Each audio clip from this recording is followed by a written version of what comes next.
it seems that I chair this session too. So welcome everyone.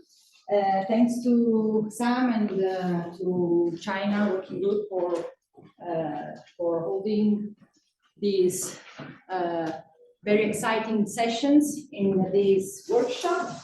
This is China 3 session about features of China's political economy. We should have 4 presentations. We have 1 hour and 45 minutes. Still have plenty of time. We might stick around 50 minutes for each presentation to leave enough space for discussion. I understand that there are 3 live people and maybe a 4th presenter that is going to connect, right? Yeah. So the first presentation is by Ziqian Zhang, China's transition to developmental state. If you want, I can tell you when there are 5 minutes left. Yeah, sure. Okay. Great, thank you. Hi everyone. My name is Ziqian Zhang.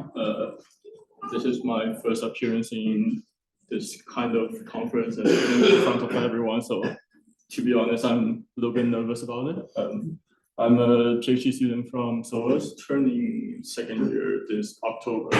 So what I'm going to talk about is something that is based on my PhD research project, an extension and in a sense a review of what I have came through in the past year or so. And the topic is on China's transition to the developmental state. And I will begin by discussing industrial policy and connections to developmental states and towards China's transition, and in the conclusion part, I will end with a case of China's electric vehicle in reflection to China's developmental state transition, as well as practices of industrial policy in shaping the development of industry. So to begin with a brief overview on the industrial policy and developmental states. In comparison to the concept of developmental state, the practice and discussions of industrial policy can be dated back to medieval Europe and discussions from 18th, 19th century. So it has been through rise and falls before the introduction of the concept of developmental states. During interwar period, the rise of industrial policy has happened before during the interwar periods, 1930s, post-World War II, 1945, till the rise of neoliberalism in 1970s. And it is also important to note that it was around the same time during the rise of neoliberalism and the fall of industrial policy where the concept of East Asian developmental states were first brought up by Thomas Johnson on Japan.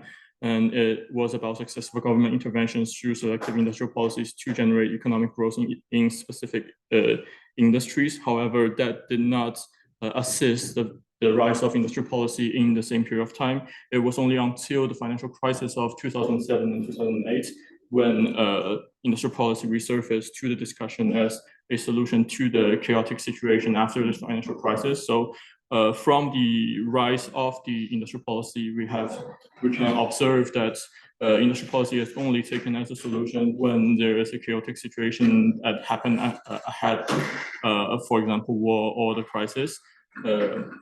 However, it is also important to note that despite the rise of neoliberalism and neoliberal countries from the 1970s onwards, the practice of industrial policy was not completely eliminated. Even in countries like United Kingdom or United States, they're still being practiced, but due to the ideological conflicts, it was referred as research and development policies or national defense policies or energy policies. The part of energy policies I will talk a little bit more when it comes to the case of electric vehicles on how the US government shaped the development of its electric vehicle industry through energy policies, but it was actually, in fact, a series of industrial policies.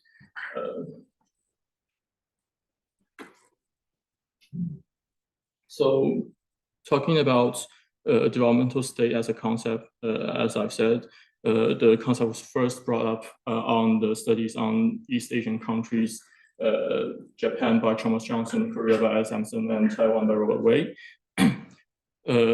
An interesting concept pointed out by Thomas Johnson is that nationalism under outer threat is the main contributor towards the transition of developmental states. So for the case of Japan, it was US. For South Korea, the outer threat was from North Korea, and for Taiwan, it's from mainland China. And and Charles Johnson's interest in nationalism has been inherited from his previous studies on communist China and peasant nationalism in China. So that's something he brought from previous study into study on Japan and on developmental states. And an important aspect mentioned by Smithson and Robert Wade is on latecomers in industrialization, utilizing industrial policy to catch up the existing development gap.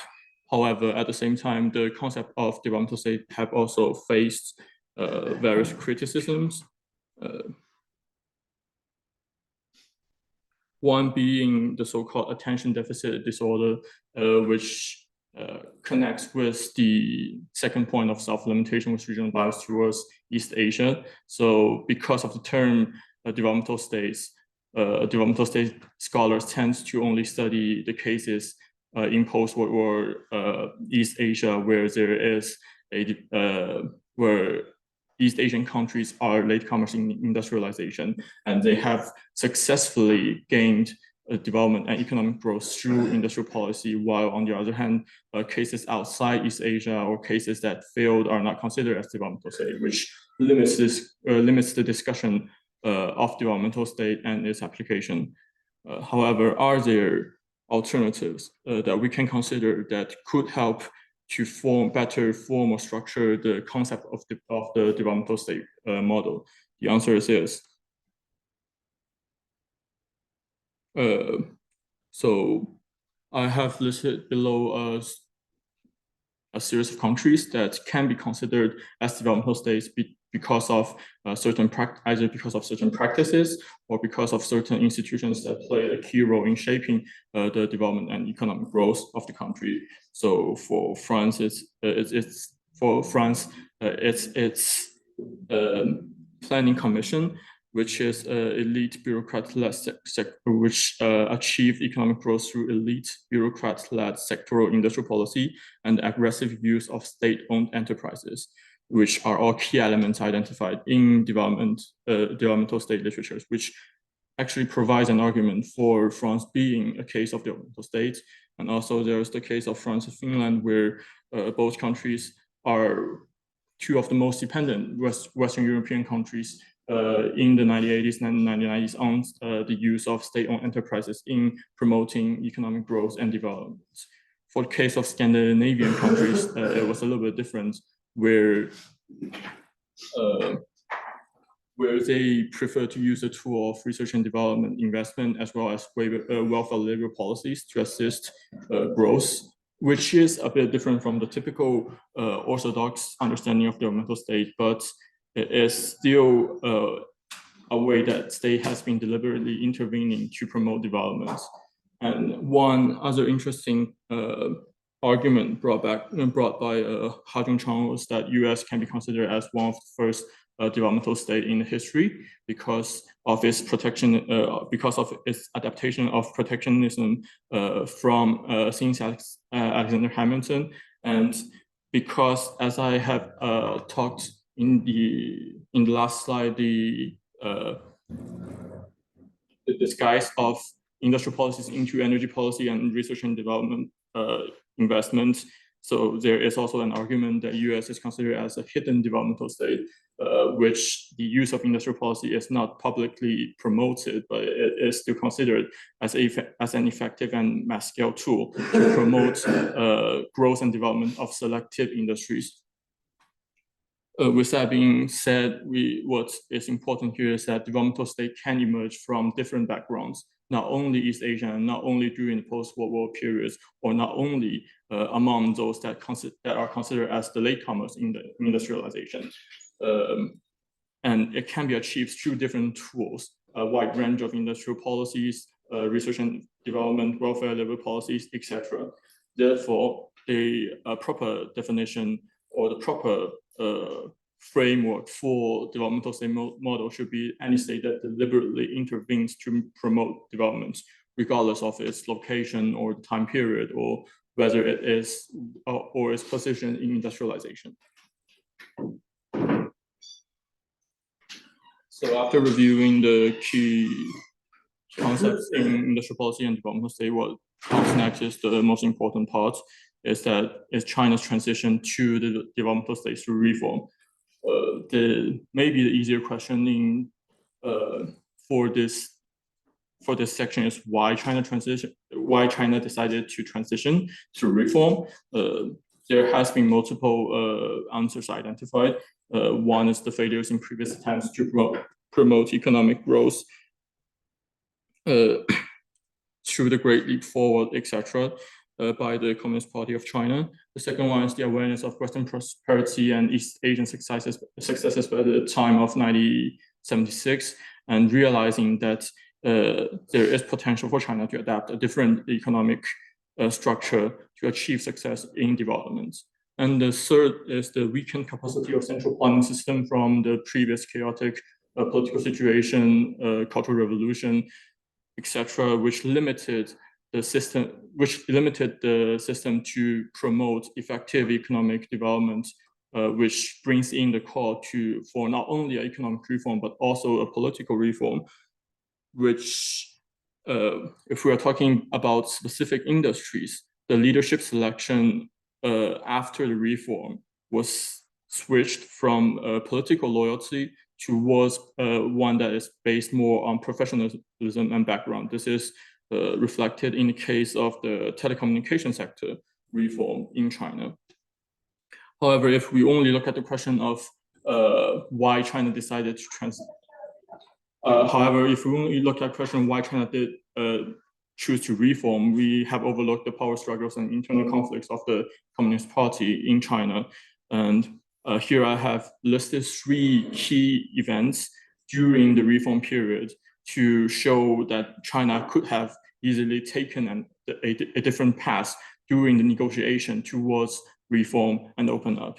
So 1976 to 1979 was the power struggle between the pragmatist reformers led by Deng and the Maoist successors led by Hua Guofeng.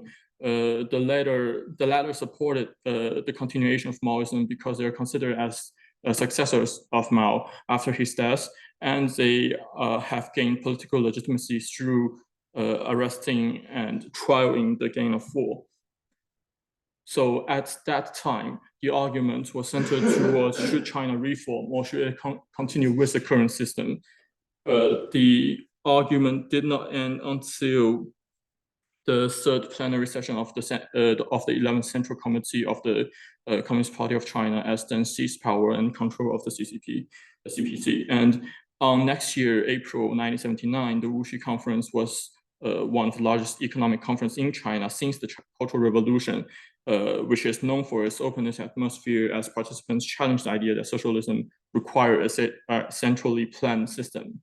Coming down to the 1980s, we come to the first decade of reform, where the reformer Chen Yun used Chinese proverb, groping for stones to cross the river steadily.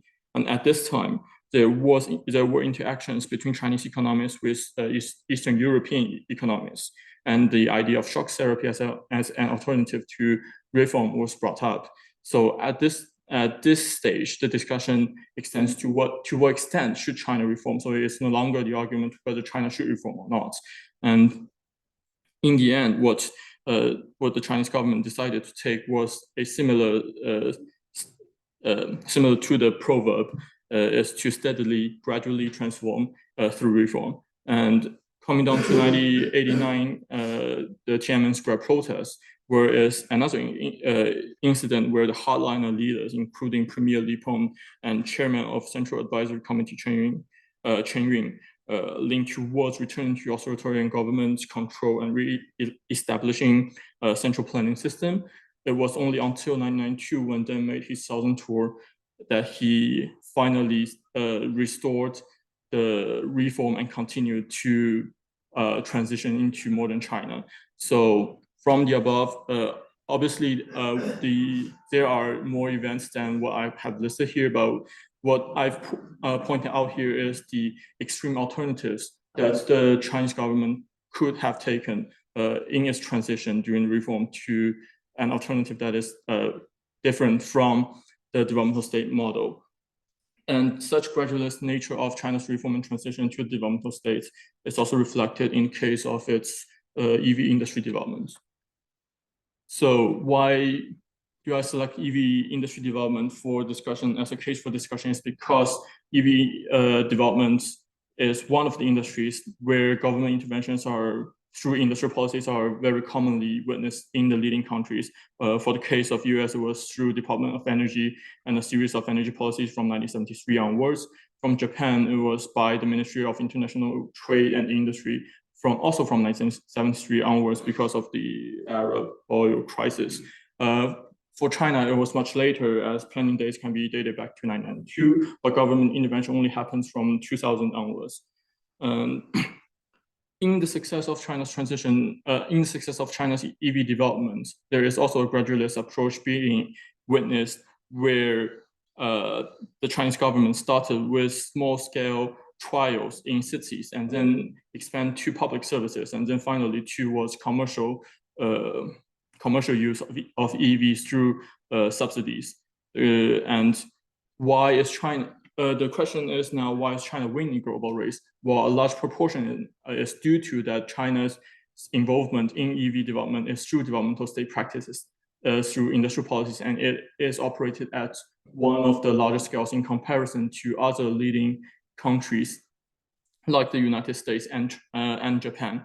However, there are also other other factors to be considered, including advantage of latecomers in EV industry, the domination of China in EV battery industry in terms of control of domestic mineral, as well as well-established relationships with foreign mineral resources, including those from Chile and from Australia. And the last one is another interesting element in success of China's EV development, which is depending on which scholar you're referring to, they have different names: direct improvisation, fragmented authoritarianism, and regionally decentralized authoritarianism. The core concept is that the central government is only for issuing key goals, but the actual methods, policies to achieve it is through the free selection by the local government, and the central government is also promoting competition between local governments. So we can see from the case of EV development, there are very tight connections of successful either state-owned enterprises or private enterprises with regional local governments. For example, BYD based in Shenzhen and Psych Motor with Shanghai governments. Towards the end of my presentation, these are some of the questions that I currently don't have an answer, and I wish to find one after I've completed my research project. And so first is that, what is the future of China's EV industry under the current developmental state practices? Because it is an industry that globally is largely subsidized and funded through government interventions. But from 2022 onwards, there has been signs of reducing or ending government subsidies on the industry or tax exemptions on the value-added taxes for purchasing EV. However, infrastructures are already well established as a result of previous interventions, so are the industry and market. So it is interesting to see how China's EV industry will grow once there is no longer such practices. And second is the implications of developmental state practices and transitions in other industries. For example, the telecommunication sector is much more restricted by the central government, as only state-owned enterprises are allowed to practice within the market. However, for the case of telecommunication sector, it was rather successful because government has led competition between SOEs to promote industry development. For other industries that are more tightly controlled by the central government, for example, finance, the implications of the transition is still to be examined. And finally is that, what is the future of the Chinese developmental state? We have already seen the gradual transition from reform onwards. In the future, will there be any incident that would either bring China back to seizing control for the central government, or are we pushing for further reform, or will we continue with the current path of so-called socialism with Chinese characteristics. I don't have an answer for it for now, but I hope I can find one in future. So thank you. If you agree, I will move to next presentation and then we have a discussion at the end. So next presentation is by David Luebeck. Is the high degree of state control over enterprises a distinctive feature of the Chinese economy? I think the other person has joined. Okay. So we have 15 minutes approximately. Share the screen.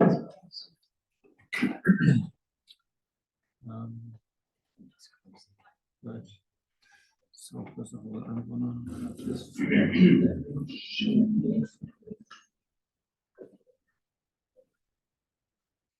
It's the green one. Yes. about here. Yes. That one. Oh, very good. Great. Well, thank you very much. Grateful to have this opportunity to present this paper titled "The Degree of State Control Over Enterprises as a Distinctive Feature of the Chinese Economy." It's Gregor Kwiatkowski who is working on this paper with me, and it is very much in a state of being produced. So we are hoping and looking forward to your feedback, to your criticism in order to improve upon our ideas. The topic, though, is topical as such. So just 2 weeks ago, The Economist, for instance, titled with China again, questioning the validity of Xi's model, economic model, right? Interesting, in their leader, they don't really make mention of the role of the state, or at least not in regard of the degree of control the Chinese state has over the economy. They see a lot of problems. In fact, they see little else but problems in China, but that apparently is not one of the issues that they see, which is interesting because the Economist, how do I do this? The Economist itself has had a path in terms of their evolution with regards to understanding and thinking about China. So back in 2011, for instance, there was a lot of criticism coming out of the, Economist with its well-established worldview, saying, well, really it is laissez-faire capitalism in little buckets, so to speak, within China that led to the successes that was then seen in the statistics and also in daily life. However, come January 2012, then suddenly, I don't know, let's call it realism took hold, and the Economist itself had to accept that there's actually such a thing as a state control factor within the success of the Chinese model. I thought that was rather funny and apparently very impactful because, in January 2012, then they came up with this recurrent section within their weekly publication, where they now have a China page. First time for 70 years, right? Since 42, when they understood the United States to be an important country as well. Good. So what is the aim of our paper that we have been working on and that I already shared with most of you guys already? Thanks for the feedback we already got, right? So what we want to do is we want to provide a contributory analysis of whether a high degree, that's the keyword here, whether a high degree of state control over enterprises is actually a characteristic of the Chinese model, and if so, what does that actually mean? So in that sense, we stand on two legs. First of all, we want to understand China's economic landscape better by drilling down on this particular point. But then also we want to see what that means in terms of classification of economies as a whole. Right, and there's indeed a need for classification. If you are not able to classify, then you don't have a name for things. And if you don't have a name for things, then you can't talk about the things. And this is, of course, also true for the economy as such, which is not new, which is not radical. In fact, look at the history of economics, political economy started very much with this idea, what are we talking about? And so you will find that in the literature, in the history of economic thought, and so on. And even today, as you try to understand a country, say China in our example, if you want to model, if you want to understand, if you want to shed light on the complexity, but also on the change of the system of society, then really you need to make use of a form of classification. And as I mentioned, this is not really new, and I came up with this title here, Classifying Classifications. Different approaches have been pursued and are quite visible in the literature. For instance, ownership of the means of production, which tends to be black or white. You come to the conclusion it's a socialist country, or maybe it's a Marxist country, or it's a capitalist country. But that, in a sense, is very, rough. Mechanism of resource allocation, coordination mechanism. Do you have a market economy? Yes or no? Then the level of state intervention as well. What's the government role, and what are the mechanisms which the government may make use of in order to then control activities within the economy, and other classification elements. Cultural values do play a role. There's literature with that regard that argues that cultural systems indeed align with economic structures itself. And then the level of development might be another example, where you look at GDP and then you say this country is rich, that other country is not so rich. Again, it would be part of models. It's always a simplification, as say GDP itself also is a simplifications. And there are then others, type of key resources, what kind of trading pattern do you have? Are you an open economy, or are you a more closed economy? So all these are means in order to describe the country, the economy, and also then these are tools that help you to compare and to draw conclusions.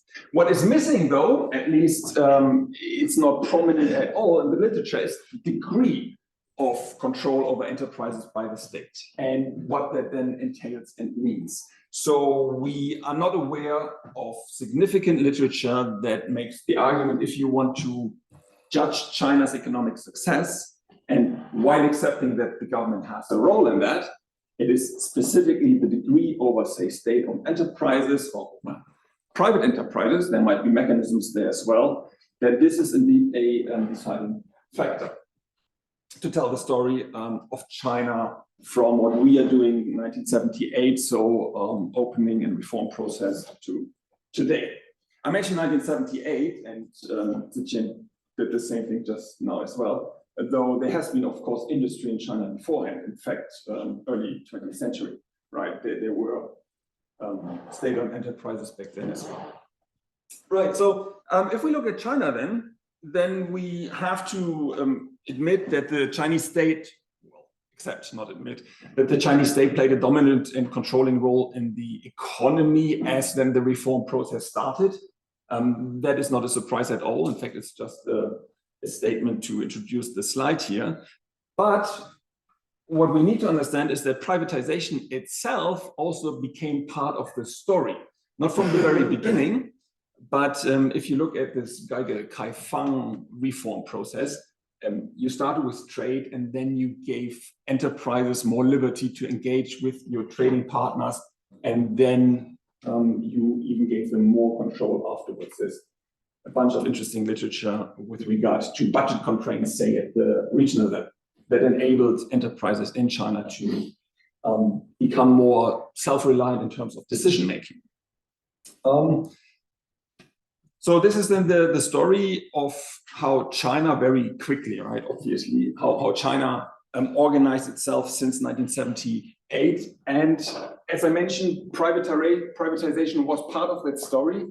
Another form of classification here, there are different types of enterprises today. State-owned enterprises, everybody knows, but there are also mixed ownership enterprises where there is a certain degree of state control or ownership, but there's also private enterprises or interest involved there as well, mixed ownership enterprises.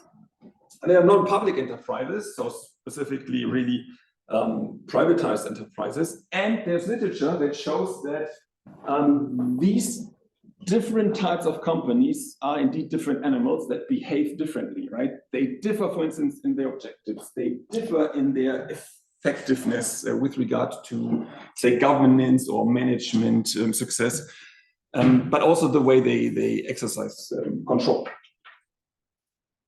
State control over the economy has remained high, however. So there has been this privatization part of the success story over the last, say, 40 years.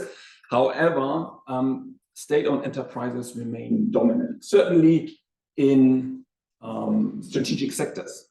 So Ziqian just now mentioned transportation, I believe. That's a strategic sector that is state-owned, controlled and fully through, right? So that is something that is also to be understood here, that the Chinese state has interests that go beyond the control of the economy and the economic structure per se, but it has political elements as well. So how do these different companies kind of fare, at least here over time? What we did is we looked at the Fortune Global 500, not an index, it's a listing. And in 2007, there were 22 Chinese SOEs in there. And then in 2012, this number of Chinese companies rose to 70, and then also started to include Chinese companies that were not state-controlled. And by 21, we had almost 100 Chinese SOEs, and now 32 NPEs. So roughly a third of the Chinese companies represented in that listing are private, by our definition that I showed you just now. So this is to say that the SOEs are losing ground in relative terms within the Chinese economy. This is just one way, of course, to highlight that point. Still, SOEs remain dominant. Chinese state-controlled enterprises remain dominant. And so in our paper, we come to the following findings: that China's transition was not a rapid one as the Russian state tried to pull off, right? So it was not a shock therapy. I come back to Ziqian for the third time.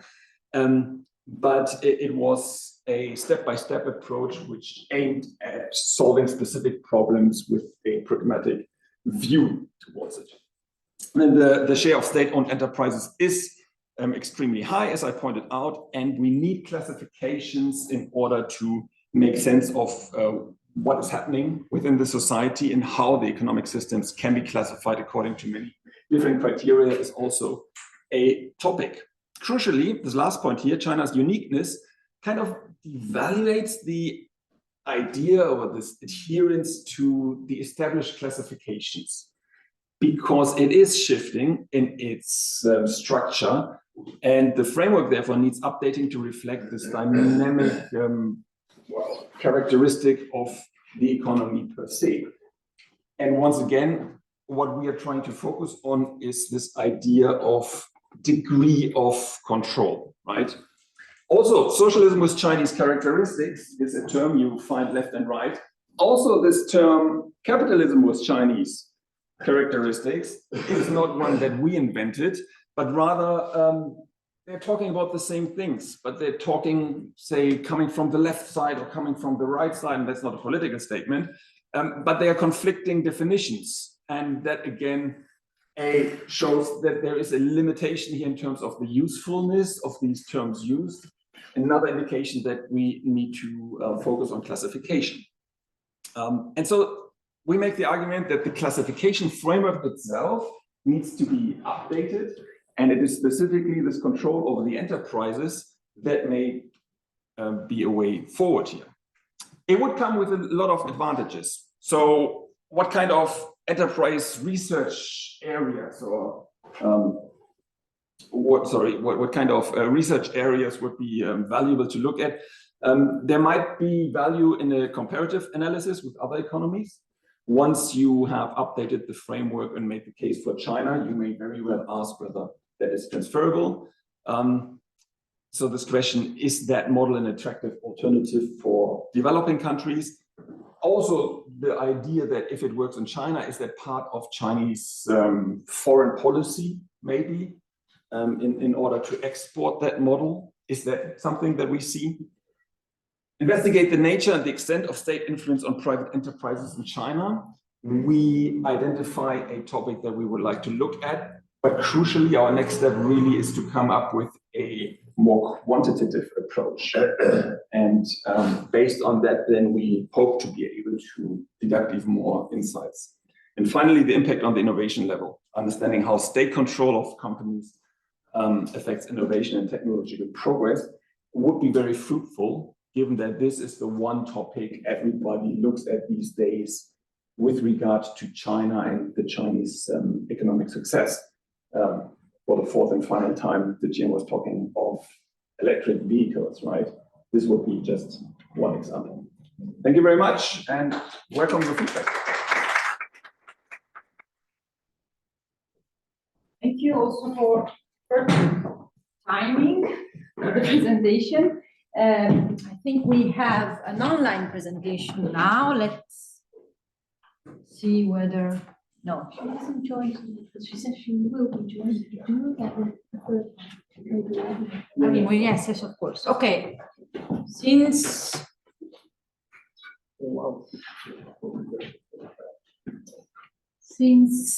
the third presenter should be joining us, we will anticipate my presentation.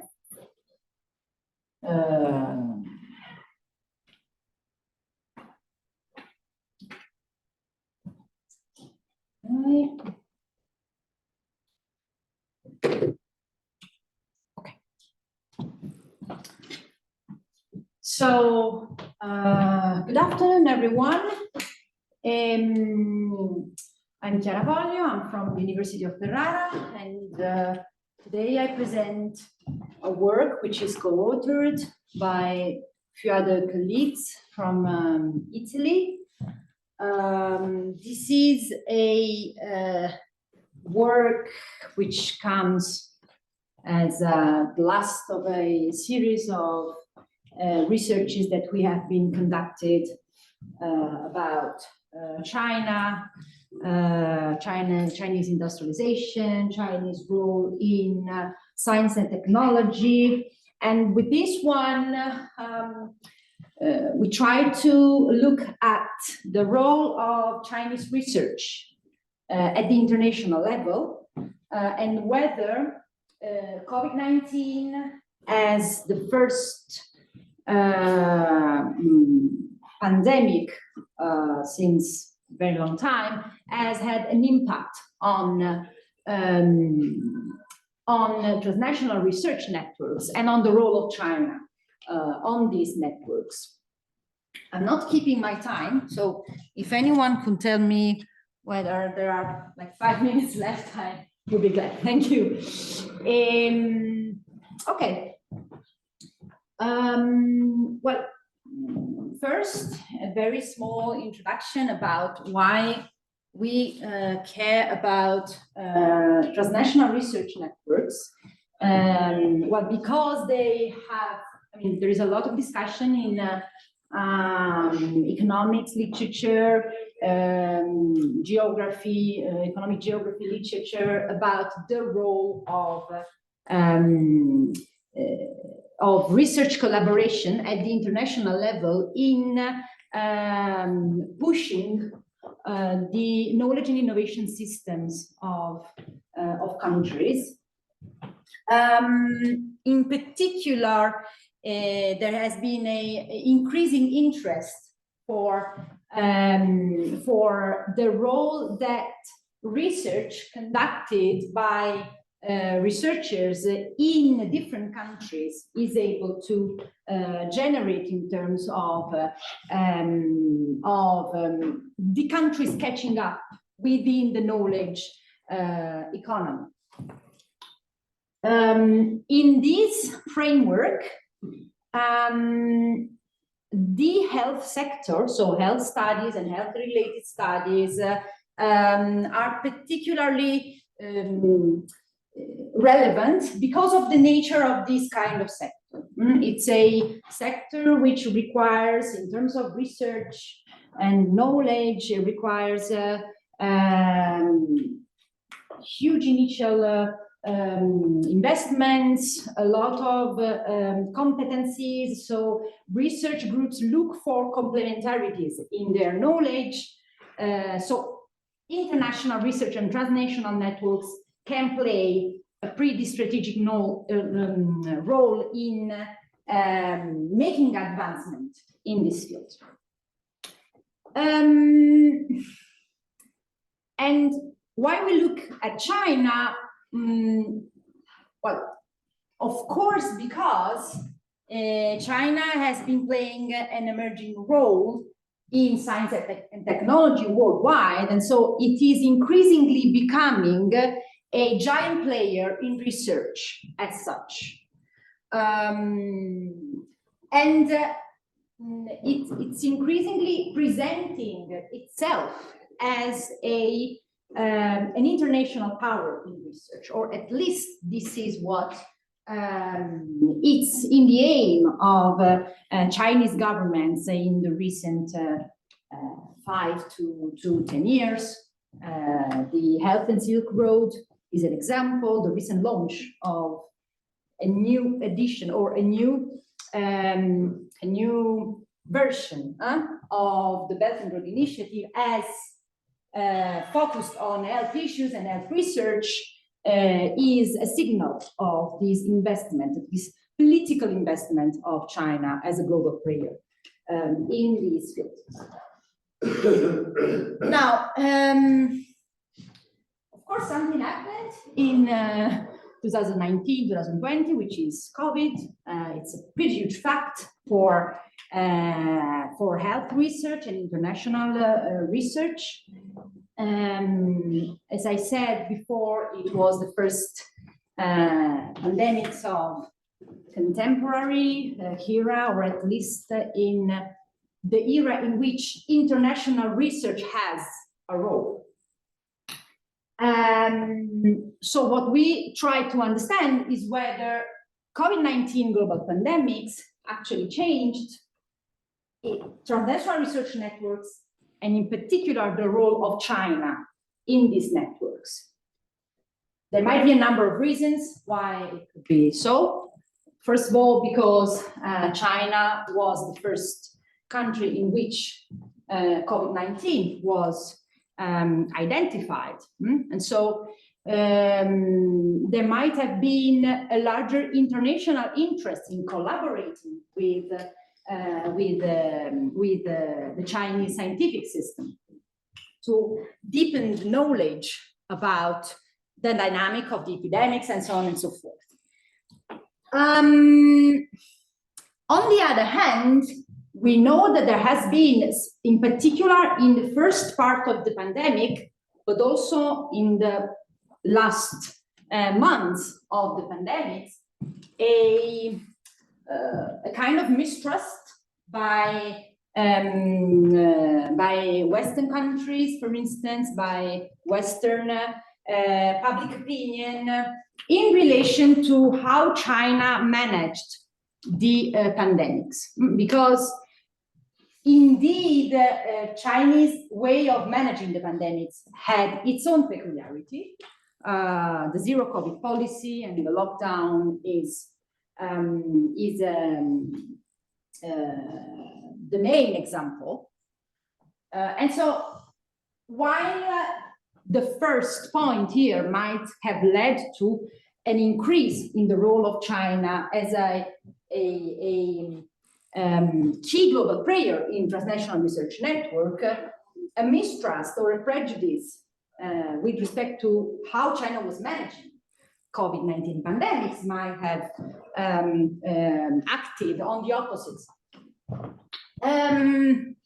And of course, as a third element to take into account, there is what I was saying before. I mean, China is anyways an emerging actor in international research, so it might have been likely that peripheral countries would refer to China for collaboration in a hot topic such as COVID-19 to solve or to find solutions for the pandemic. To look whether any of these trends which of these trends was in place, we used the US Transnational Research Networks as comparison, because we need something to compare it with, of course, and because the US are currently the main global player in health research studies at the international level. They have more publication, more international publication, so on and so forth. And I mean, methodologically, we compare how the networks were before the pandemic and after the pandemic, and whether the sectors in which the intensity of COVID-19 related research were higher behaved differently compared to others. Okay. So on one hand, we might expect collaborative trends increasing. On the other hand, we might find competitive and selective approaches of countries towards collaborating with China or with other countries. Okay, I have to run a little bit on the methodology. We just collected all the publication in the health sectors, in the most impacted health sectors in these years, 2018 and 2021. We selected COVID-19 related publications via keyword identifications. We basically built up some co-publication networks in which we look at publications and we see whether the form of the networks of publication focused on COVID is any different from the other networks. This is the numbers that we collected. These are the categories of health sciences that we focused on for China and for the US, because they were those that were most involved in COVID-19 related research. What we do then, we do an analysis of how international research in health fields evolved, the role of China in particular. We made some descriptive analysis, and then we did a social network analysis. But the most interesting part, which I hope I had the time to talk you a little bit about, is that we developed a taxonomy of the collaborative behavior of countries with China as compared to the US. Okay, these are all publications in the international journals in all sectors. And what we see is that, yes, China is actually becoming the most interesting player in international research. You see that in 2021,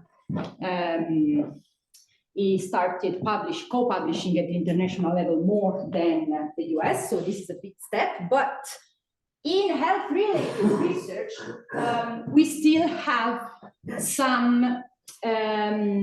slower trend of China publications growth, simply because Chinese international publications are more focused on other areas of studies, engineering, chemicals, and so on and so forth. And when we look a little bit more in health-related co-publication, what we see is that actually Chinese authors are decreasing their involvement with foreign colleagues. So this is a peculiar trend of health-related co-publication, which is somewhat different from the rest of the scientific publications that Chinese academics do. Okay, we focus on COVID-19. What happens in COVID-19? There are specific features of COVID-19 research which are COVID-specific. So they hold both for China and for the US. And in particular, COVID-19 research involve, in general, less countries. There is a huge selection of the type of countries that are involved in this publication, but the relations are more structured, meaning that even if there are fewer countries that collaborate, they collaborate to a higher extent. So more countries involved in each publication, and more authors involved in each publication compared to other publications not focused on COVID-19. We run a social network analysis. I don't have time to go in depth, but there are still peculiarities of COVID-19 networks, which are smaller. They are less dense, meaning that there is a less interconnection among the countries, and they are highly centralized. There are few countries that lead, both for Chinese publication and for the US publication. There are few countries that lead the networks. And there is no egalitarian or paritarian distribution of the participation of countries in this research area. Let me jump to the taxonomy of collaborative behavior. Well, the first thing that we were able to see is that Chinese network in health before and after COVID-19 show a higher level of volatility. So countries do not keep their relation with China stable.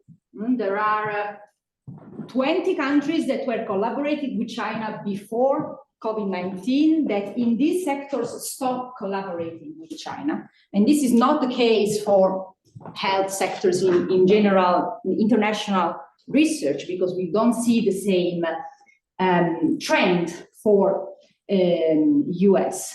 20 leavers for China, but also more or less 20 joiners. So there is a large turnover of countries collaborating with China. Then,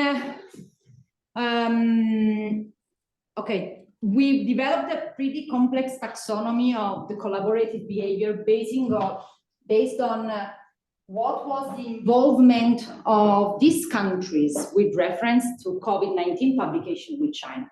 Were they more involved because of COVID-19, or they just stopped collaborating with China, or they were more involved than 2018, but not related to COVID-19 publication? What we see is that basically, while the US network was more able to attract countries to COVID-19 topics, China, I mean, for some reason, we don't know whether it is because China was not that interested in generating international research on COVID-19, or because their partners, China's partners didn't have that much interest in collaborating on that. But the fact is that there is not much engagement to collaborate with China on COVID-19.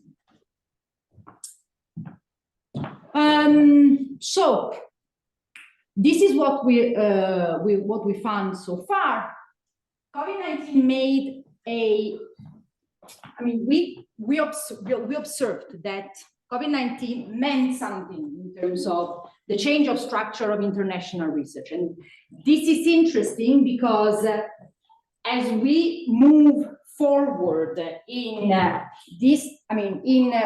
current capitalism, the possibility of spurring more pandemics is higher. So understanding how research worked in this pandemic might be informative in what the research network might look like in the future of the pandemic era, as if you want.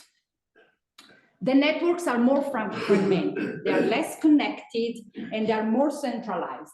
And this might mean something in terms of the extent to which we are able to spur knowledge about this central issue for global health. But there is also a relevant element with respect to China. Since China is becoming a global player in research, if China is not able to keep stable research relation, or if it doesn't play still an attractive role in this relation, this might also affect the way in which research networks are effective in terms of generating knowledge and innovation in this field. We still have a lot of research to do. In particular, we still have to understand why this happens. Are there policy resistance? Is there a competitive trend at the international level? Most likely, yes. But we still feel it's a relevant issue because, it's a little bit of looking at what future trend might be in this field. Okay, thank you.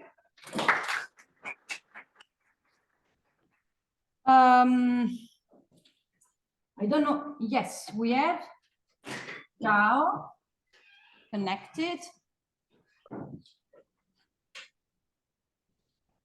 Hello. Hi. I don't know whether we can turn the volume a little bit up. Yes. Can you hear us? Yes. Can you hear me? Yes, really well. Okay. You can share your screen. I will. I'm not able if you're. I don't know if you're able to read what I write during the presentation, or whether I should just tell you that you are 5 minutes left or 1 minute left. Please remind me when I got Okay. 5 minutes left. Okay. Okay, thank you. So while you are sharing the screen, I don't know whether you're going to share the screen, but while you do that, so this is the last presentation of our session. The title is Rural-Urban Migration, Land Management and Agricultural Production, a case study from rural China. Zhao, you have 15 minutes, roughly, okay? Thank you. But when I want to share the screen, it says the host does not allow to do that. Okay, let's see.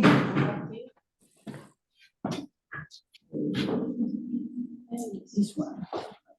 Okay, try now. It's working.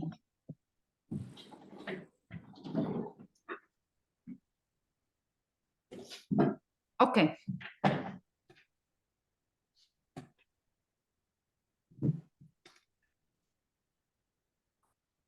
Good afternoon, everyone. I am pleasured to present my research here. I am Sudan Zhao. I'm an associate professor from Sichuan University, China. Today, my topic is a little different from the one on the program, but the content is the same. I just made the adjustment. The topic is about land transfer and land use from the perspective of rural-urban labor transfer with an empirical experience from China. In this paper, we mainly look at the relationship between land transfer and migration. So first,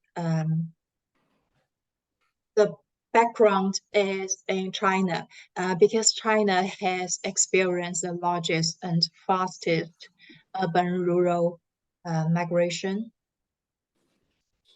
in the world. As you can see in the table, the urbanization rate. We are not able to see your presentation moving.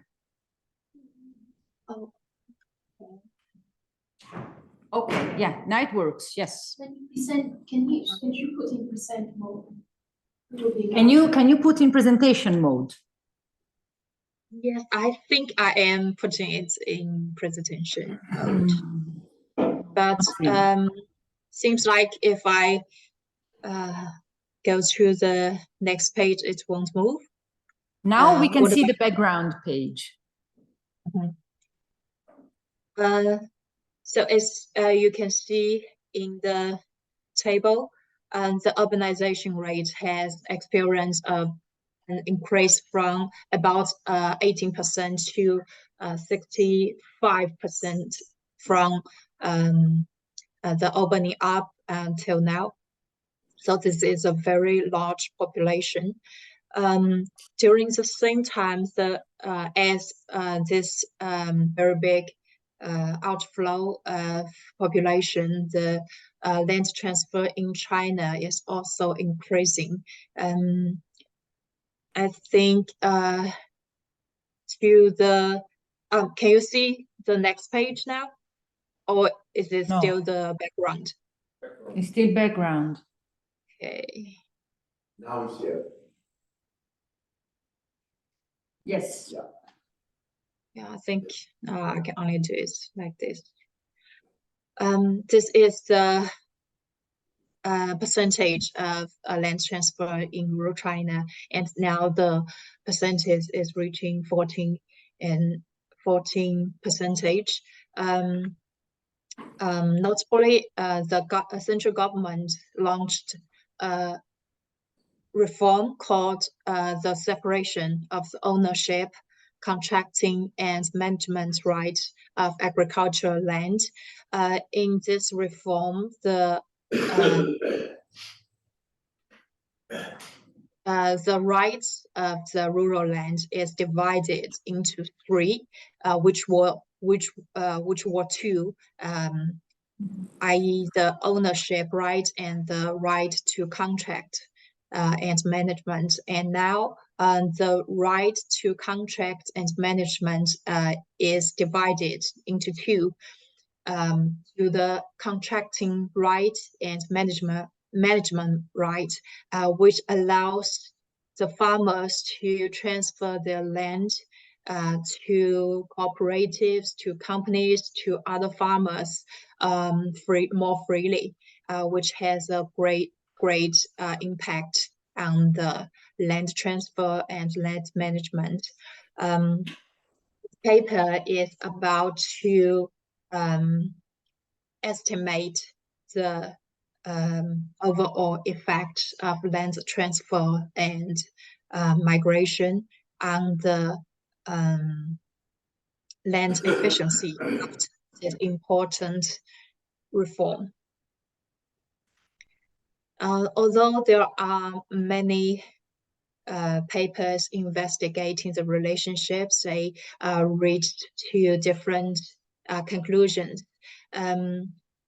When we see the problem of whether migration can boost growth in migrant-sending areas, we can have two different views. The optimistic view see migration as an improvement to the productive investment from the environmentalists, which brings back expertise and technology change. But the pessimistic view contends that migration exacerbates labor shortage and triggers a social and cultural breakdown, while the remittances are not put into agricultural uses. As for the question of whether land transfer can promote agricultural productivity, there are also different conclusions. There are views think that for households receiving land, their land productivity would increase after obtaining the land. But there are also findings showing that land transfer does not necessarily lead to increased land efficiency because of non-agriculture and non-grain ventures.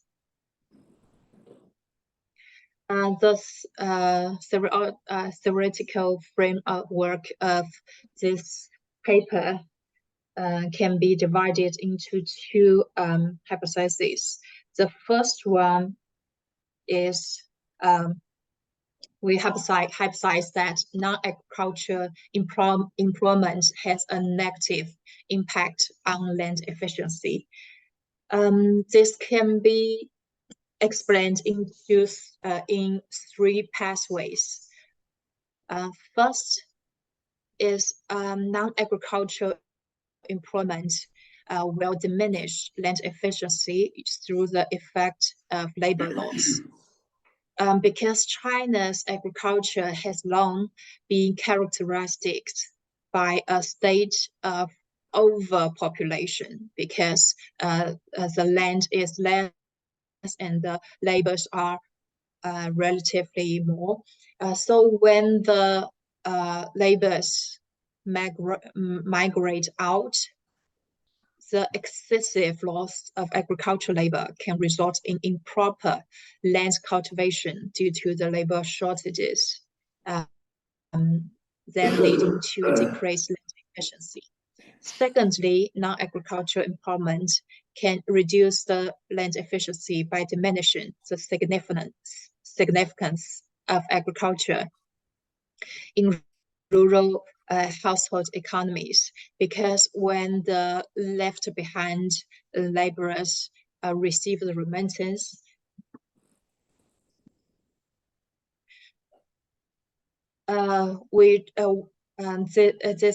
this increase in income may attenuate the motivation to work, and reduce the opportunity cost of leisure. So the labor effect, the work effect of the left behind laborers might be reduced. Thirdly, non-agricultural employment reduces by altering the composition of the left behind agricultural labor force. Commonly, the left behind labors in rural China is mainly consisted by the elder and the female. And so the aging issue and the feminization effect caused by the labor outflow will determine the agriculture, because for the elder people, they are less likely to adjust the advanced technology, and because of the shortage of resource and opportunities, females tend to have less lower land efficiency than the male laborers. And the second hypothesis is land transfer positively affects land productivity. The mechanism is shown as follows. On one hand, land transfer enhances land efficiency through optimized resource allocation. When people transfer land, there will be a levering effect. The land will be transferred from lower productive families to higher productive households. On the other hand, land transfer enhances land efficiency through operational scale. Multiple research findings indicate that land transfer results in an expansion of land operating scale, which will bring improved efficiency because of the large-scale machinery usage and the economies of scale. So these are the framework of our study. Next, we investigate the impacts through some empirical regression. First, we collect field survey data from China, especially in the province of Zhejiang, which is a very developed province in eastern China. We visited 5 cities or counties and 11 townships, and we collected more than 300 questionnaires, and the effective rate of the questionnaire is about 95%. First, let's see some distribution of the survey. Let's see some distribution of survey areas, and next is land efficiency for households with different types of agriculture employment and land transfer. Sorry, I missed the table, so I will just introduce it orally. From a statistic way, we find that households with a higher non-agricultural employment rate does not have significant difference with the one with lower non-agricultural employment rate. The next I will introduce the, here's the table. 5 minutes left.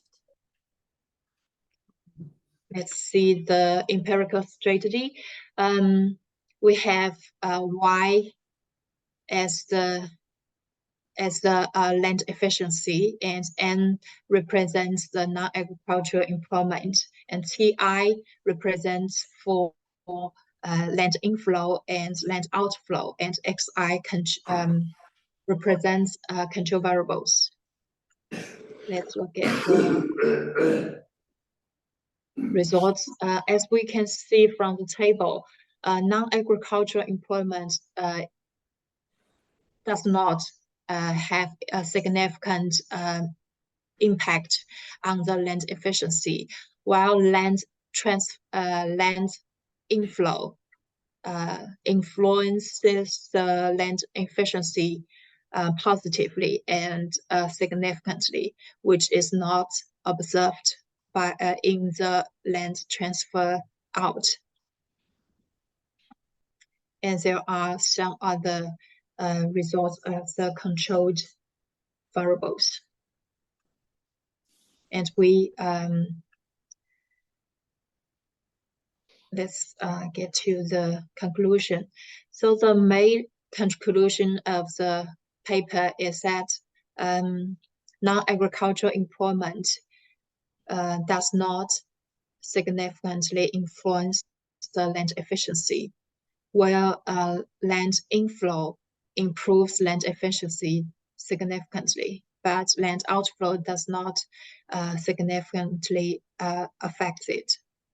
Besides, we also found the positive impact of the plot size on land efficiency. The policy in play, the policy we could apply is that first, the impact of non-agricultural employment on land efficiency is uncertain. This is mainly caused by the both positive and negative effects of non-agricultural employment. And what we can do is to develop the local labor market to overcome the lost labor effect of it. And secondly, we can see land transfer is more prevalent in China, and households who transfer in land has a higher output. So we can encourage the households to transfer in land and apply more advanced technologies. And thirdly, the plot size has a positive impact on the land efficiency. So when we expand the scale of land size, we should focus more on the large plot size instead of the overall size, so we can decrease the land fragmented. So that is my research and presentation. Thank you. Thank you. Okay, so we have 40 minutes, more or less. No. What time? For 25 minutes. For discussion and questions, so let's start collecting questions. I will open. I have it's one comment actually, not a question. I found very interesting the framework and the research, the topic, and also the approach. Like, I agree with you that the degree of control is an important and underestimated factor. A few years ago, we did a paper with a colleague in China. And we were trying to measure somehow how companies responded to changing government policies, and how companies responded to these. And while trying to measure this, we also took into account something very close to the degree that the state, the degree of control that the state had on this company. And one way to measure this was whether they were state-owned enterprises or not, or they could be non-state-owned enterprises, but still have control from the government. And we measure this by looking at whether the CEO or crucial persons in the companies were either members of the party or had official appointments in the party, so different degrees of involvement for these people. So it's just a suggestion. I mean, there are probably many more ways to measure, but it's a starting point and it's better. Okay. But I do. There's nothing surprising in a state-owned company being controlled by the government, I would say, sort of in the nature of the beast. So that the fact that I would assume that the government would appoint the CEO if it's a state-owned company. I mean, it doesn't really mean something. But I would say it's a type of control that's interesting. What are they controlling? Is it the investments that they control? Are they directing investments? Or what are they doing? Is it control over workers? Is it control over working conditions? Are they working people literally or figuratively or what? As distinct from private companies, are they giving it a particular direction in industrial policy? I mean, that's what I would say would be the important thing. And if we look at that, then I would say that then you go into a very fluid area, because what we see now in our part of the world is that the investments are being more and more directed by government, because the government supports certain investments in renewable energy, all the EU policies on industrial renewal, and so on. So all the loans that you can get for innovation in this type of area. So in a way, I mean, what was the significance as compared to China? Is it just that they don't drag out profits that's important? I mean, that's one thing. They invest more because they don't have this private property. Or what is it? What is the domain of the control? Yes. Thank you for all the presentations. Just a quick question for the first presenter, Ziqian. Because if I understand correctly, you said China is in the transition to developmental state from the 1978, ever since the market before. Now, quite a lot of the researchers will say that is a demarcation for China becoming a more liberalized economy. Some even say that that is the beginning of China becoming a neoliberal state, which is also debated now. So I wanted to ask you why you say it is a transition to developmental state and not neoliberal. I have also 3 questions or comments for the 3 other presenters.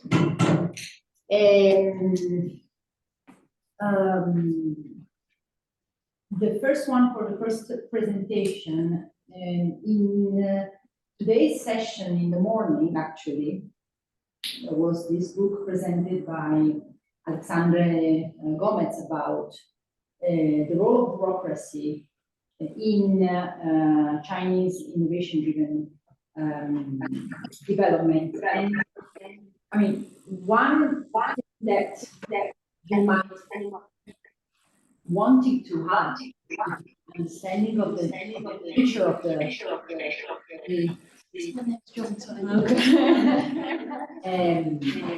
Chinese state is the role of bureaucracy.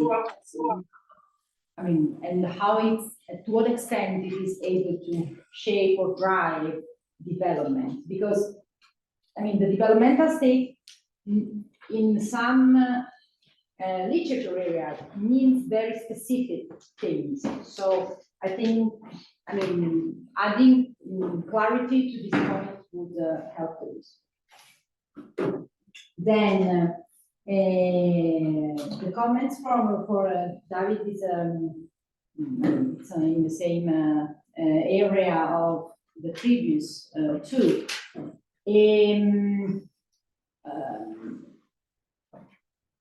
The issue of state control over economy in the Chinese case, it's a very fascinating and a very complex one.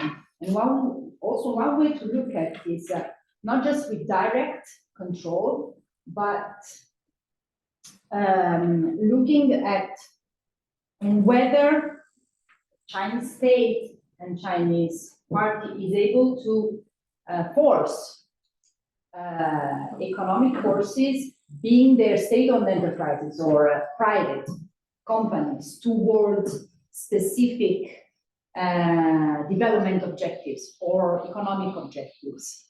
One study that we made a few years ago looked at whether Chinese government was able to force firms in specific sectors to behave consistently with the 5-year plan's objectives, for instance. Also with modification in the market, mergers and acquisitions, and so on and so forth. So, I mean, I don't think it's just about whether state-owned enterprises gain or lose control over the economy, but rather whether the extent of government expands also to the private area or not, for development purposes or innovation purposes and so on. Okay, the last question for I'm not sure if they are hearing from here, so I think, yeah, maybe. But the camera follows you, so that's fine. no. This is very, very awkward. So I have a question for Zhao. I don't know. She's no longer here. I think this is her phone. Okay. Sudan, are you there? Sudan, can you hear us? Yes, can you hear me? Okay, so it's still you. I wanted to understand whether you also consider, or whether you are planning to consider the distributional effect of land transfer next to the efficiency effect. So, I mean, whether this also impacts inequality in agricultural areas, in rural areas. Out. Yeah, just a very short comment along the lines that you just made and she made before that. But this issue of control, and I'm interested in over the private sector because I studied Cuba a lot, so that's an impression for what they're trying to do. So I'm going to be very interested in the people you refer to, and also the people you refer to. I don't know if you send them to me, but I just want to point out that by definition, one of the things, I mean, it's almost an industrial policy thing, is if you're trying to influence and control things indirectly, you're trying to do it in a way that's almost impossible to trace. In other words, you try to set the environment so that people have no control in their behavior, but they behave the way you want because they've set the environment. So I think there's ways to get around it, but I'm just pointing out that what you're trying to do, which I think is extremely important, especially for me, to figure out how the Cuban government can control the private sector and make it move in the right direction, by definition, in part, is very difficult. And because what they have to do is control the environment. Because you want the actor to be acting without control. That's the whole thing, to make them efficient and stuff like that. And so it's very difficult to measure. Yeah, I have a question to Sudan. Can you hear me? Yes. Okay, I just want to know what you mean by transfer. I mean, the word suggests that the transfer is being done without any payment. That is, somebody's leaving and then the land that they utilize is just given to somebody else. What are the criteria for getting land on the transfer mechanism? Is that something that, is that the local community that does that, or connectivity that does that, collective, or what is being done? Because that, of course, also influences the efficiency of the use of the land. Can you see my screen here? Start with the replies. So whoever wants to start to speak to this topic. Try to start first. Since you were the first. Yeah, for Ziqian, do you mind coming to here? Maybe she can hear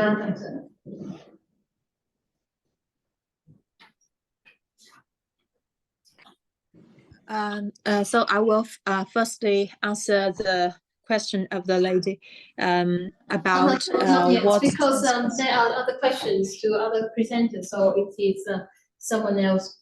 So they will ask you. Okay.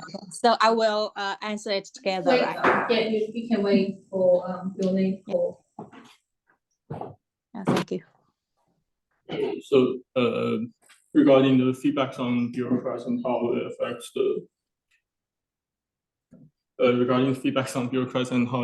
the development of China, I came through some literatures talking about that, but obviously I didn't put it into my presentation. But in a sense, Can you speak a bit more louder? yeah, sure. Is that better now? Yeah. Okay. So in a sense, how the Chinese government treated, or in a sense, how the Chinese government used tools to assist bureaucrats to the development is a little bit similar to what I've talked about, the relationship between central and local government, but on the more micro level, is that competitions between same level of bureaucrats within the same region and outside between the regions are encouraged. So in a sense that the central government and the local government are providing incentives for bureaucrats to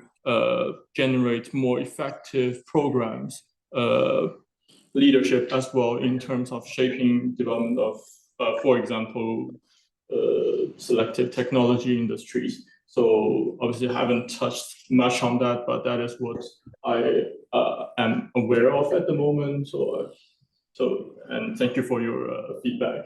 It's very helpful. And regarding the part of, I believe it was the transition to developmental state versus the transition to neoliberalism. What I think here is that there is the existence of a significant number of industries where the Chinese government still has a high degree of control, either mostly through state-owned enterprises, as I've talked about in the presentation, the telecommunication sector, where only state-owned enterprises are allowed to operate, and their interactions with foreign companies, telecommunication companies, are limited. So I suppose one could argue that in certain industries that the central government of China felt there's less need from whatever purposes to maintain such type of a control. There is an argument for the transition towards neoliberalist practices. However, for most cases that I've studied on, which is the electric vehicle as well as the telecommunication sector, there is still a strong sign of government control via state-owned enterprises. So for my side of argument, I am leaning towards it's a transition towards developmental states where government interventions are the key towards the development and success of specific industries rather than a transition to neoliberalism. Yeah, that's my part of answer, and I will. Okay.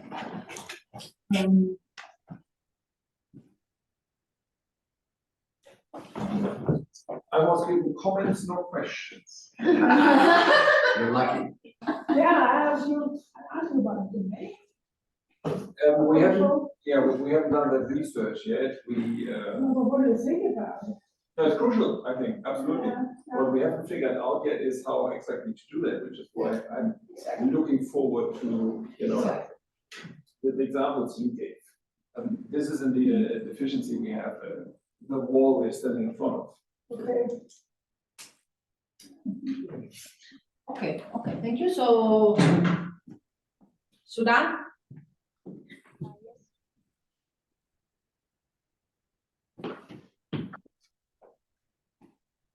Answer the first question about what I define.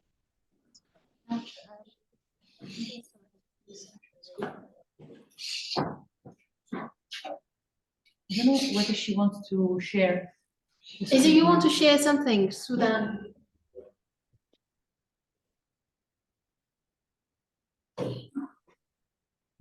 No, how to.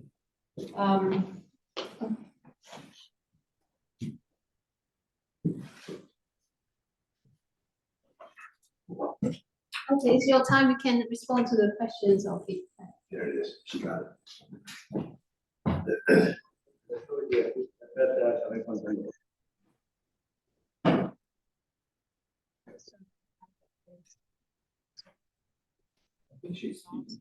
Is she speaking? Morella? Something to say.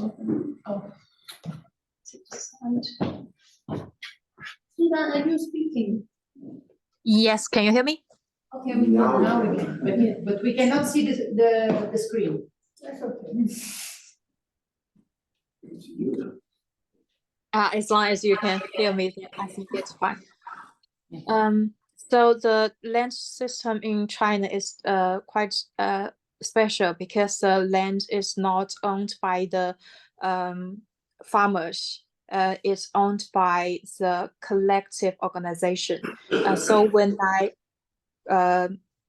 I refer to land transfer in China, they do not sell it to other organizations or individuals. They just transfer the management right to others. So leased rights can be applied into renting and mortgage and or exchange the shares in cooperatives. So that's the different ways in China to transfer land. I hope this makes sense. And sorry, I didn't get the first question. Do you mind repeating it again?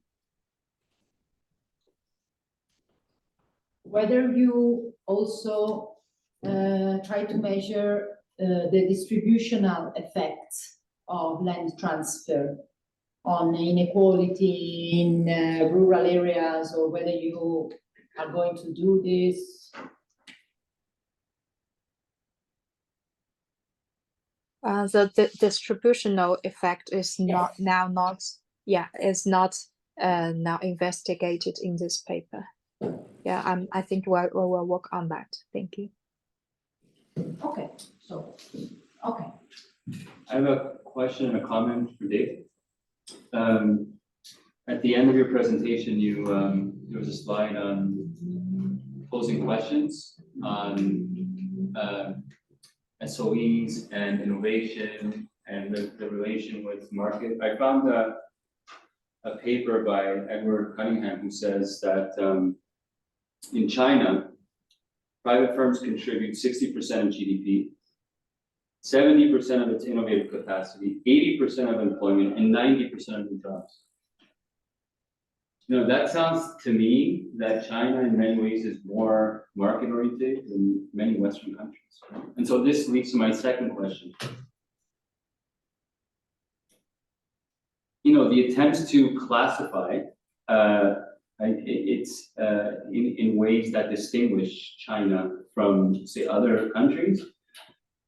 You know, I think if we poke below the surface, a lot of these classifications lose some of their explanatory value. And I'm also thinking about how so much activity, economic activity in Western countries is state-directed. Even in ostensibly like private firms or markets like transportation, finance, communication, you know, in many Western countries, I'm not gonna talk about the US, but in other Western countries, a lot of these firms are nominally private, but I mean, the state directs them in so many ways through taxes and through regulation. Right, so how different really is China? I guess is my question. And is it even is this classification even useful to distinguish? Because I see more similarities than differences in many ways. What, if I may directly react? Sure. One factor or something to keep in mind is, of course, the type of industry we're looking at. As I mentioned, there are certain paths. I mean, the obvious one is defense, right? Where the Chinese state insists on having control. Then other strategic sectors, transportation, and so on. Then, with regard to the literature and the classification of companies and their relative weight. And the numbers you just mentioned, they are one extreme, which I have not come across to that degree, but there's indeed variance within the literature, right? So the way to approach that, for me, would indeed be a path through classification. What are you talking about? What is a private enterprise? And there, the kind of differences maybe emerge as such. Is China a socialist country or a capitalist one? Difficult to answer for me, but you will get very clear answers subjective to what kind of economist you're asking. Because people come with their ideological baggage, let's say, and people come also with different ways of approaching the data that can be found. Right? And it's certainly mixed, definitely. But what I find in the literature is that the role of the state continues to be dominant across the board, but in particular with regard to specific industries. So isn't that true in some Western countries as well? Not in all of them, but I mean in some of them, where the state can direct. What we find and what continues to be our working hypothesis is that the level of control in China over enterprises, including private enterprises, is more extensive than elsewhere. I mean, take the United States as one extreme, or a country such as Germany or Italy or France, which would be more heavily influenced by, Ziqian pointed that out, right, by the state. I would still argue that China is quite clearly on the other extreme still than France. Based on our literature. There is another comment by just related to the numbers you just gave were very, very interesting for me listening to it. So first of all, of course, the question is China socialist or capitalist? Because China clearly is not socialist. question is China building socialism or is it sitting in capitalism and not going to go towards socialism? Because, I mean, obviously, we don't disagree on that. But, and it's very clear that a large part of the economy is capitalist. So it's very clear that if they're going to socialism, they are deciding to use capitalist means to go there, at some point they'll have to suppress them in the future. But that's their choice, and that's their choice. And will it work or will it not work? That's not clear. But what's fascinating in your numbers to me is that you actually said 90% of the employment is in the capitalist sector. Or the new employment, so the new jobs. New employment. Yeah, new jobs. Okay, then, because one of the questions that's interesting, of course, is that one of the ideas on going to capitalism using socialism, again, whether it works or not, is open to debate, is that we're going to direct the economy. So that's the really important issue of what you're doing. So we're going to direct it. Right now, we don't have the capacity to completely direct all aspects of the economy. And so we're going to direct the most strategic parts of the economy. And we're also going to make those as high efficiency as possible. And especially these little mom and pop shops and everything, which are actually very nice to go in, I have to like them. They're certainly not efficient. We're going to leave those aside. And as the efficiency of the entire economy grows up, people are actually going to be drawn out of those mom and pop shops because they actually have a lot of self-exploitation, working very long hours, et cetera, et cetera. So the point is to focus on parts of the economy that you can do extremely efficiency when you run the entire economy, and then have that expand out slowly through the economy. That's just one idea, but that may be. But that's why when I heard your numbers, which I misheard, I thought it was very interesting because that was suggested that the state sector of the economy is much more efficient than the private sector of the economy. I mean, obviously, if GDP was only this, and the number of workers was that higher, then obviously the state sector would be more efficient than the private sector. In any case, it's still very interesting. One question would be to look at the productivity of the two sectors. Yeah. You know, additional thing is related to the final use of this. I mean, because one way to approach this is understanding whether Chinese government and Chinese state is trying to use the market to scopes that are not capitalistic accumulation. So apart from private versus SOEs, which of course is a feature of all capitalistic economies. One thing to look a little bit more into is this language. I don't know what the answer is. Yeah, I mean, I was ran a little bit around, but I would say also there's one sector that's certainly not very efficient in China, and that is construction. I mean, all this hyper construction. I mean, even in China, you can't control the consumers, and you have private credit and so on and so forth. So it's not as if I definitely also stick to the point that this is a capitalist society because there's exploitation and surplus production, blah. But when it comes to sort of an efficient capitalist economy, if that should be what we could imagine China would be, I don't think that is being achieved because of these, misallocations anyway. That have come about.